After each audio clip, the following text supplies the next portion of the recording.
예레미야 39장까지 읽었습니다.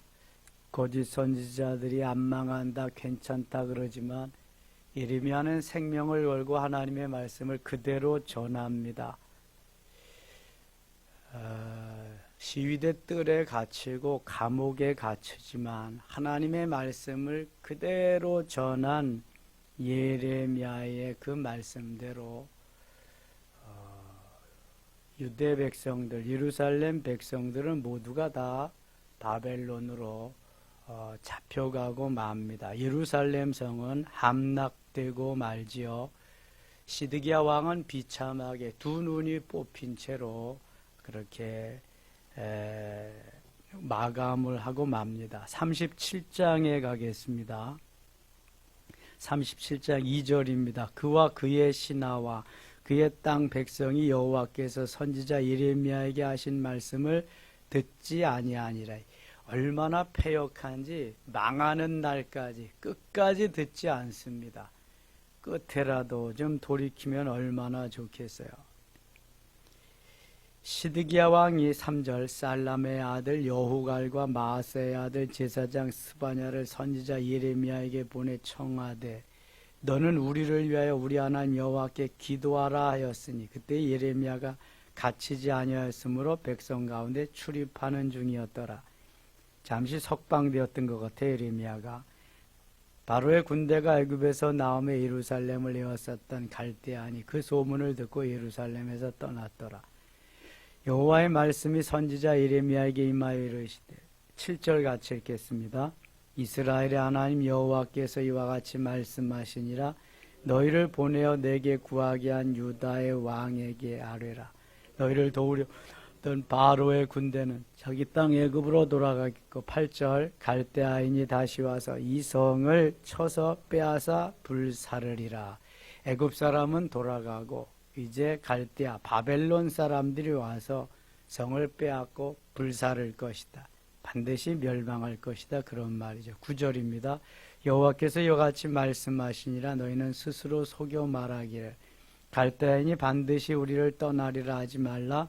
그들이 떠나지 아니하리라. 갈대아인은 바벨론 사람을 말합니다. 바벨론. 10절 가령 너희가 너희를 치는 갈대아인의 온 군대를 쳐서 그 중에 부상자만 남긴다 할지라 그들이 각기 장막에서 일어나 이 성을 불사르리라. 반드시 예루살렘 성은 멸망하리라. 불태워지리라. 그런 말씀입니다. 16절 가겠습니다. 16절 예레미야가 뚜껑 씌운 웅덩이에 들어간 지 여러 달 만에 다시 예레미야가 감옥에 갇히우는데 이 감옥은 우물이 메말라 있는 뚜껑을 씌운 그러한 웅덩이입니다. 후에 보면은 그 웅덩이는 진흙으로 가득 찬 그러한 곳입니다. 사람이 살만한 곳이 아니죠. 대개 감옥에 그래도 사람이 살 수 있는 모든 형편을 조건을 마련해 놓고 죄수들도 가두는데 얼마나 밉상이 얼마나 밉게 보였는지 이 시드기야 왕은 예레미야를 뚜껑 씌운 웅덩이에 들여보낸 거예요. 죽으려면 죽어라. 거기서 죽든지 말든지 내 말도 듣지 않고 그냥 우리를 망한다고 너는 예언을 했으니까 여기 들어가라. 그래서 이 진흙 구덩이에 들어가. 여러 날 만에 17절 같이 읽겠습니다. 시드기야 왕이 사람을 보내어 그를 이끌어내고 왕궁에서 그에게 비밀이 물어 이르되 여호와께로부터 받은 말씀이 있느냐? 예레미야가 대답하되 있나이다. 또 이르되 왕이 바벨론의 왕의 손에 넘겨지리이다. 지금 시드기야 왕이 여호와께로부터 받은 말씀이 있느냐? 그럼 좋은 예언을 할 줄 알고 했는데 예레미야는 있는 그대로 그대로만을 전합니다. 왕이 바벨론의 왕의 손에 넘겨지리이다. 붙여지리이다. 넘겨지리다. 그럼 왕은 이제 포로로 잡혀간다는 말. 왕의 연하는 다 끝난다는 거잖아요.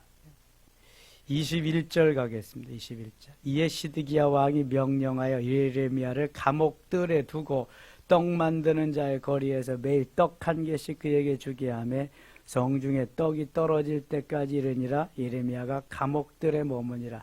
떡 한 개 가지고 어떻게 하루 종일 살아요? 하루에 떡 한 개. 죽든지 말든지 그냥 예레미야.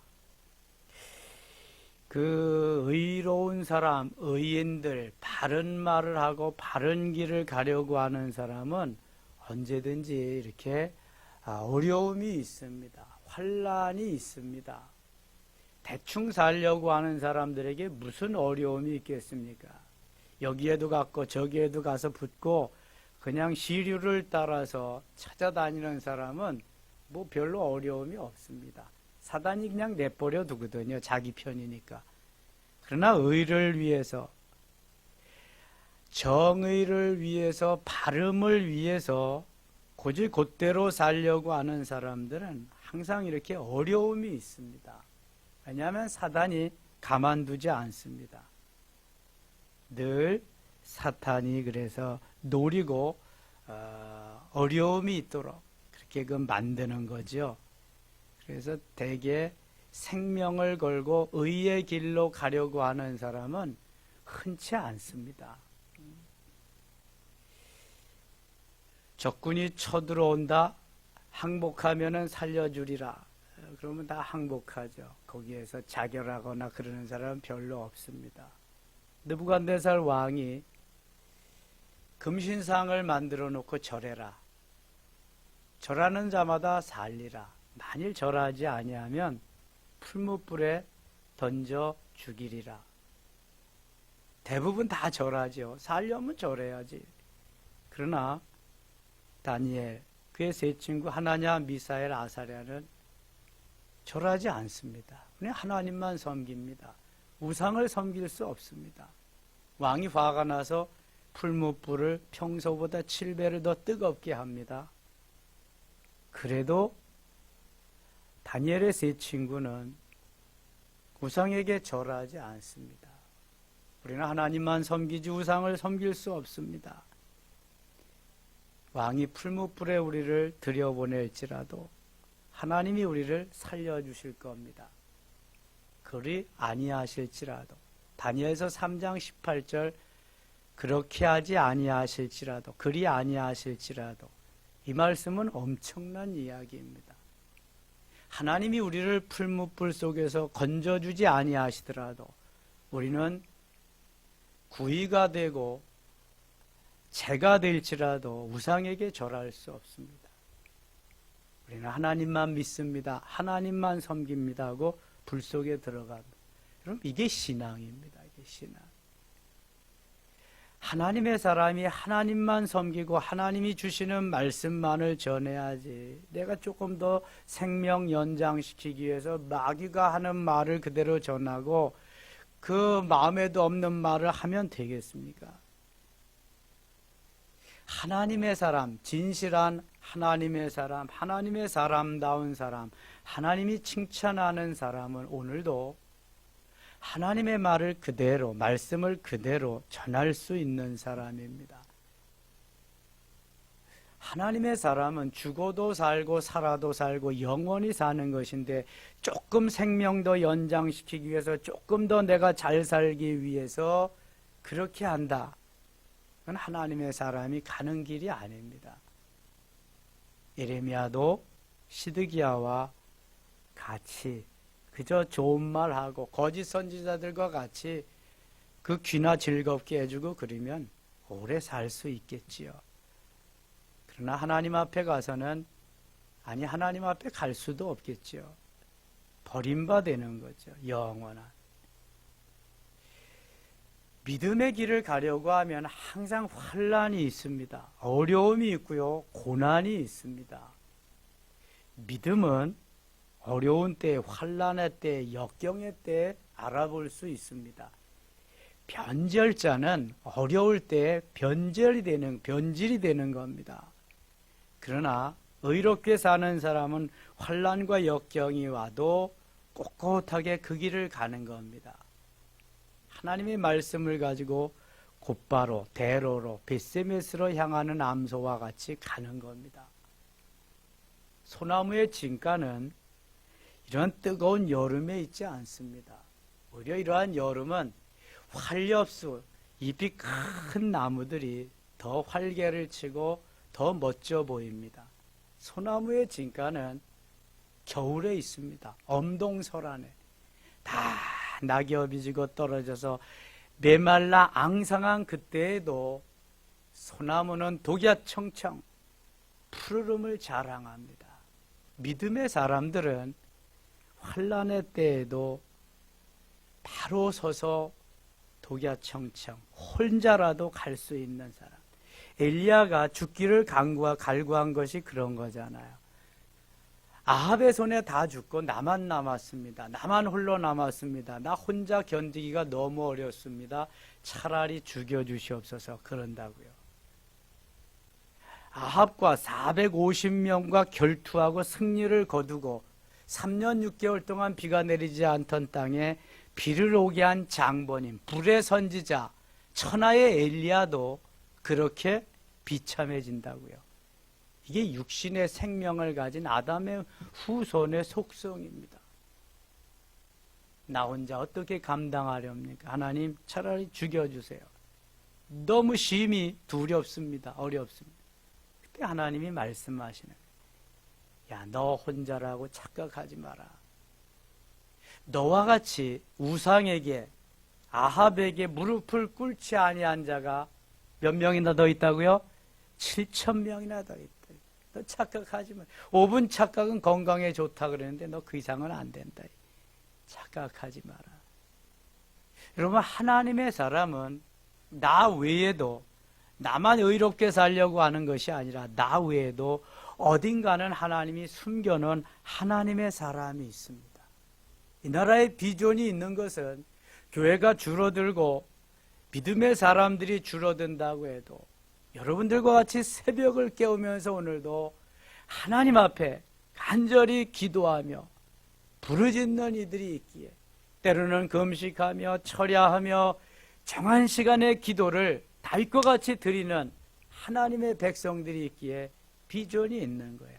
악은 멸망할 수밖에 없습니다. 의가 사는 겁니다. 하나님의 말씀이 사는 거고 하나님이 사는 거지, 악이, 부와 재물이, 명예와 권력이 그게 사는 게 아닙니다. 죽는 것 같아도 하나님이 살리고요, 죽을 지경에서도 하나님은 살려주십니다. 어떠한 사람? 의의 사람, 믿음의 사람, 하나님의 사람을요. 예레미야를 이렇게 가두고 죽이려고 해도 하나님은 죽이지 않습니다. 오히려 바벨론에 가서 후대를 받게 됩니다. 하나님이 살려주셔야 사는 거지요. 사람이 살려주는 건 사는 게 아닙니다. 38장 가겠습니다. 38장 3절입니다. 여호와께서 이같이 말씀하시되 이 성이 반드시 바벨론의 왕의 군대의 손에 넘어가리니 그가 차지하리라 하셨다 하는지라. 하나님이 핏값으로 사신 하나님의 백성들, 하나님이 그렇게 사랑하는 예루살렘 도성 수없이 말씀하셔서요, 망하리라. 이제 너희들이 포로가 되어 가리라. 70년이면 돌아오리라. 여기 반드시 망하리라. 군대의 손에, 바벨론 왕의 군대의 손에 넘어가리니 그가 차지하리라. 예레미야는 전할 수밖에 없어요. 하나님의 말씀이니까. 8절입니다. 8절. 그들이 예레미야를 끌어다가 감옥들에 있는 왕의 아들 말기야의 구덩이에 던져 넣을 때 예레미야를 줄로 달아 내렸는데 그 구덩이는 물이 없고 진창뿐이므로 예레미야가 진창 속에 빠졌더라. 이번에는 아예 그냥 열악해도 이렇게 열악한 곳으로 예레미야를 집어넣을 수가 없어요. 진창 속인 그 구덩이로 예레미야를 집어넣는 거예요. 내가 죽든지 말든지 거기에서 마음대로 해라. 얼마나 시드기야 왕이 악이 받쳤으면 그렇게 하겠어요. 하나님의 사람을 못 살게 하고 하나님의 사람을 괴롭히면 그 대가는 하나님이 반드시 치르게 하십니다. 13절 가겠습니다. 그들이 줄로 예레미야를 구덩이에서 끌어낸지라 예레미야가 시위대 뜰에 머무니라. 구덩이에서 이제 다시 예레미야가 나왔습니다. 28절 20절 가겠습니다. 20절.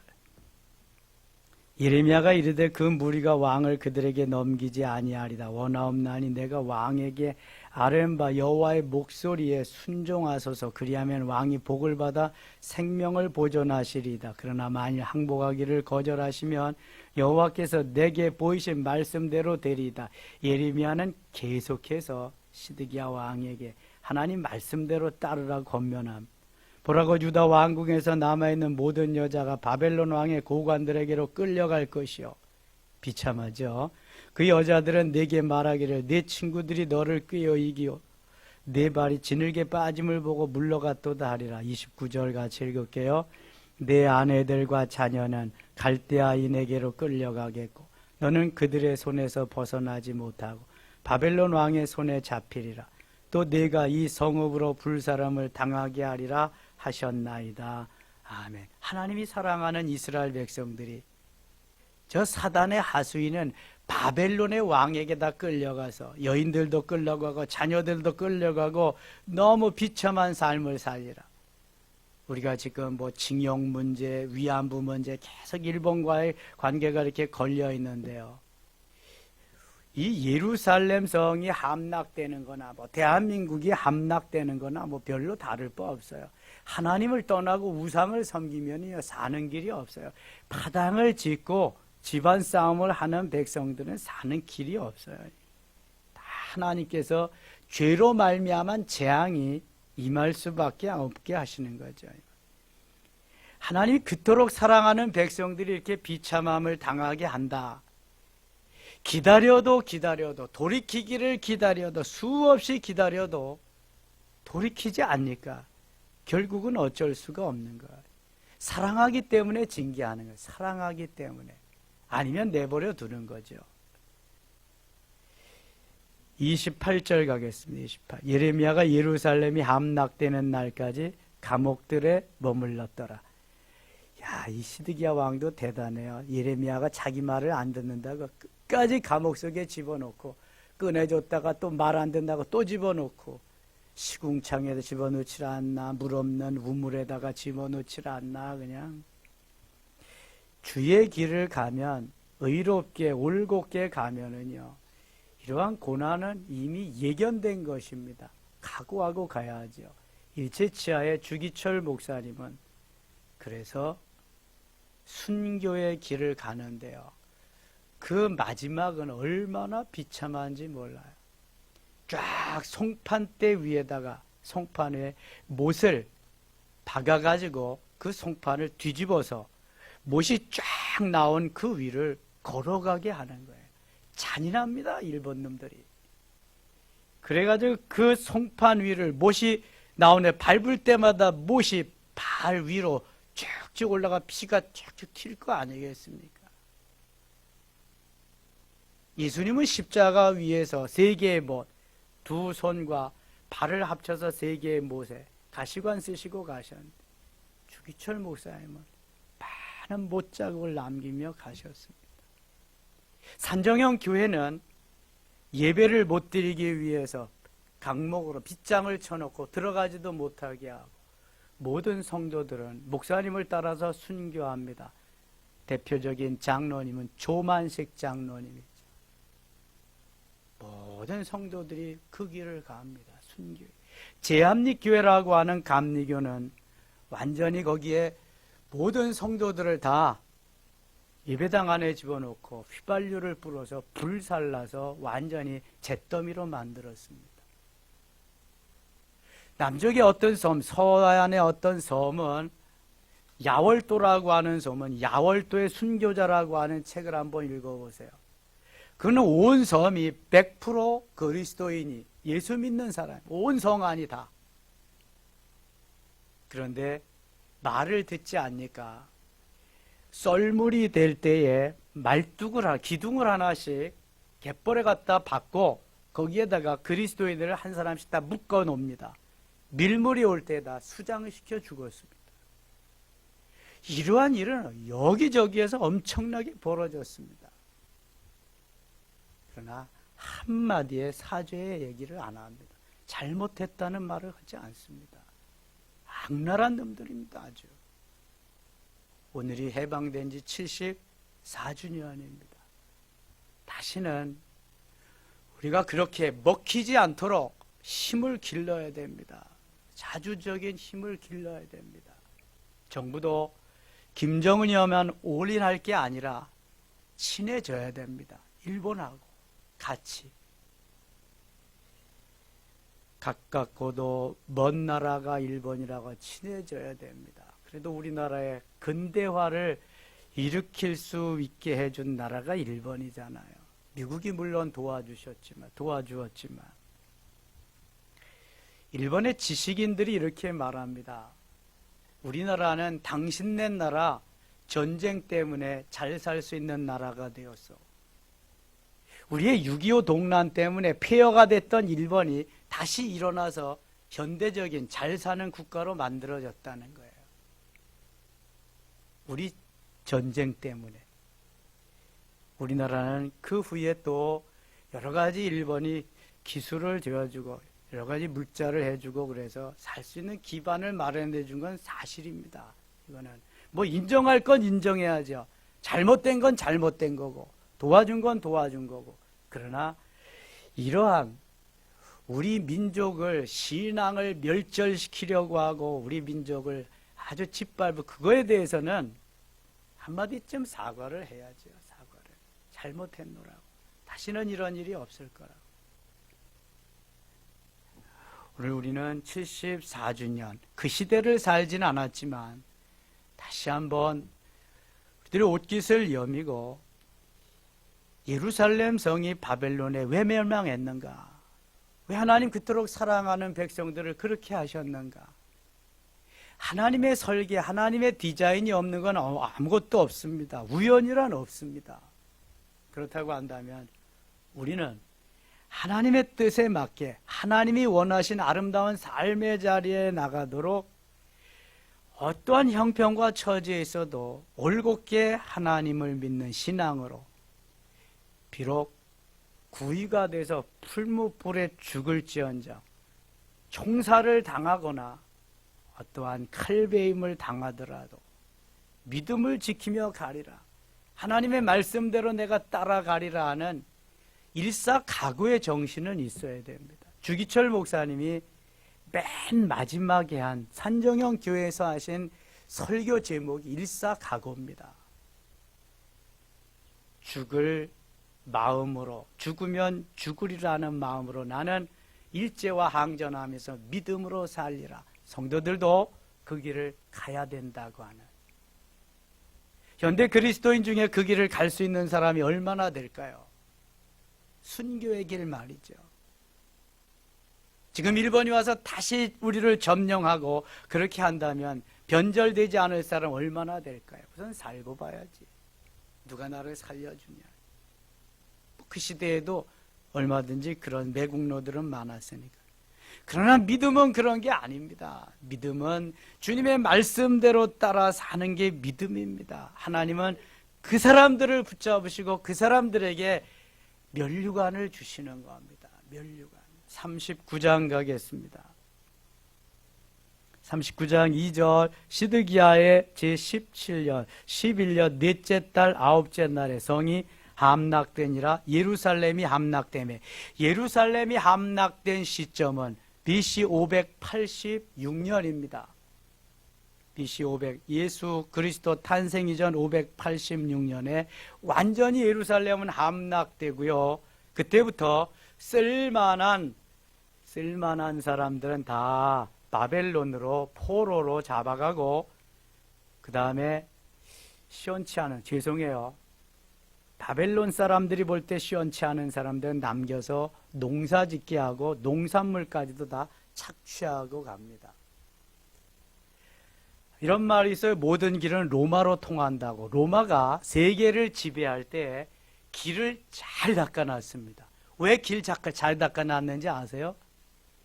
시원치 않은 사람들 다 농사 짓게 해가지고요, 이 포도 농사 져가지고 좋은 것들 다 로마로 운반하기 위해서 길을 잘 닦아놨습니다. 다 로마로 가긴 했다. 로마로. 이게 지배국과 피지배국의 차이지요.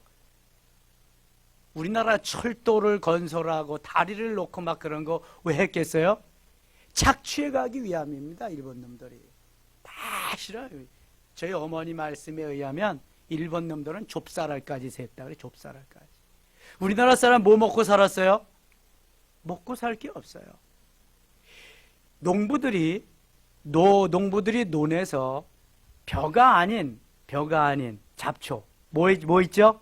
피를 뽑아. 피를. 근데 그 뽑아내는 그 피 갖다가 그 먹지도 못하는 그거 갖다가 피죽 먹고 살았대요. 피죽 먹고. 풀뿌리 뽑아 먹고요. 비천했습니다. 교회에 있는 종 다 뛰어다가 포탄만 무기 만들고요. 노사발 우리나라 제사 음식이 주로 노술이 됐잖아요. 다 걷어가고요. 그래도 잘못했다는 말 한마디도 안 합니다. 정말 나쁜 놈들입니다. 이 광복 74주년입니다. 정신 차려야 됩니다.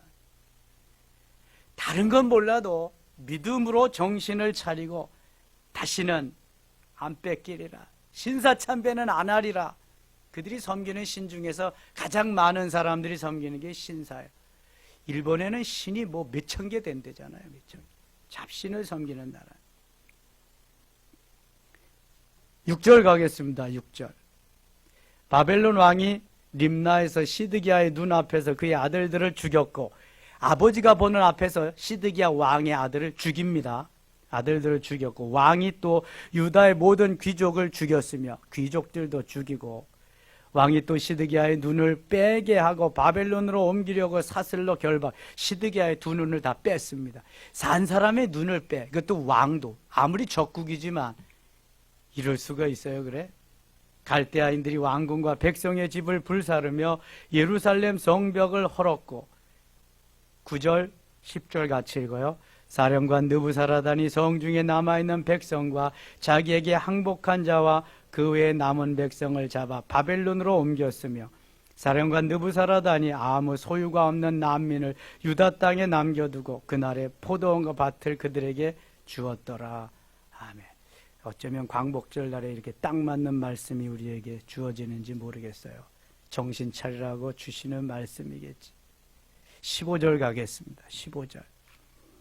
예레미야가 감옥들에 갇혔을 때 여호와의 말씀이 그에게 임하니라. 이르시되 너는 가서 구소인 아벤멜렉에게 말하기를 만군의 여호와 이스라엘의 하나님 말씀이 내가 이 성에 재난을 내리고 복을 내리지 아니하리라. 나의 말이 그날에 네 눈앞에 이루리라. 여호와의 말씀이니라. 내가 그날에 너를 구원하리니 네가 그 두려워하는 사람들의 손에 넘겨지지 아니하리라. 18절 같이 읽어요. 내가 반드시 너를 구원할 것인즉 네가 칼에 죽지 아니하고 네가 노량물같이 내 목숨을 얻을 것이니 이는 내가 나를 믿었음이라. 여호와의 말씀이니라 하시더라. 아멘. 그렇게 어려움을 당하고 환난과 고통 속에 살았지만 하나님이 예레미야를 살려주시리라 말. 걱정하지 말라고 말씀합니다. 의로운 사람은요 언제 어느 때든지 하나님 지켜주십니다. 그러나 죽음을 두려워하지 않습니다. 아니 살면 선교하는 거고 죽으면 순교하는 건데 뭐 걱정이에요. 다윗이 어리지만 골리앗 앞에 나갈 수 있었던 것은 믿음입니다. 그 안에 그리스도가 살아계셨기 때문입니다. 그리스도가 없으면 가짜입니다. 그러니까 배반하는 거죠. 사탄이 수주하기 때문에 사탄의 명령을 따르는 거죠. 가룟 유다는 사단이 그 속에 들어가서 예수님을 팔아먹은 거죠. 베드로는 은혜 받고 회개해서 다시 새 사람이 되는 거고요. 74주년 광복절 하나님이 우리에게 주신 선물입니다. 잘 지켜나가고요. 믿음으로 하나님의 영광을 드러내는 대한민국, 한반도, 세계 유일의 분단국가. 하나님 어떻게 하시려는지 우리는 모릅니다. 그러나 분명한 것은 이 나라 이 민족 사랑하십니다. 하나님께서 이끌어 가실 겁니다. 비전을 가지고 소망을 가지고 계속해서 나라와 민족을 위해서 이제는 분연히 우리 그리스도인들이 1천만 이제는 800만 정도 된대요. 800만 그리스도인들이 일어나서 하나님의 영광을 위해서 멋있게 달려가는 못 드실 수 있기를 축원합니다. 합시다. 하나님 아버지 고맙습니다. 우리의 모든 삶은 온전히 주께 달려 있습니다. 주님이 붙잡으시고 인도하시고 주님이 이끌어 주심을 믿습니다. 하나님, 이 나라 36년 동안의 억울함을 하나님 해결해 주시는 광복절, 해방절입니다. 고맙습니다. 하나님, 그러나 74주년을 맞이하는 이때 다시 한번 우리는 경제적으로 침략을 당하고 있습니다. 정신 차리게 하시려고, 깨어나게 하시려고 하나님이 다시 한번 우리에게 옷을 움츠리고 히스기야와 같이 기도하는 기도의 사람 만드시려고 하나님의 섭리인 줄 믿습니다. 주여 깨어나게 하소서. 달리다금 일어나라, 일어나게 하소서. 하나님의 사람답게 일어나서 하나님의 일을 감당할 수 있는 저희들 되게 하여 주시옵소서. 시드기야와 같이 예루살렘이 멸망함을 비참하게 보지 않게 하소서. 다시 한번 분연히 일어나고 하나님이 세운 하나님의 나라 대한민국 나의 조국 하나님 보살피시고 인도하여 주옵소서. 하나님이 영광을 받으시옵소서. 이 새벽에도 공휴일이지만 하나님, 우리가 침대에 의지하지 않고 좀 더 자자, 좀 더 졸자, 좀 더 눕자 하지 아니하고 깨어나 주님 앞에 나와서 기도하는 사랑하는 성도들이 행복자임을 믿습니다. 우리의 부르짖음을 들으시옵소서. 하나님이 역사하시옵소서. 도와주시옵소서. 하나님이 구원해 주시고 하나님의 비전을 펼쳐나가 주시옵소서. 예수님 이름으로 기도드리옵나이다. 아멘.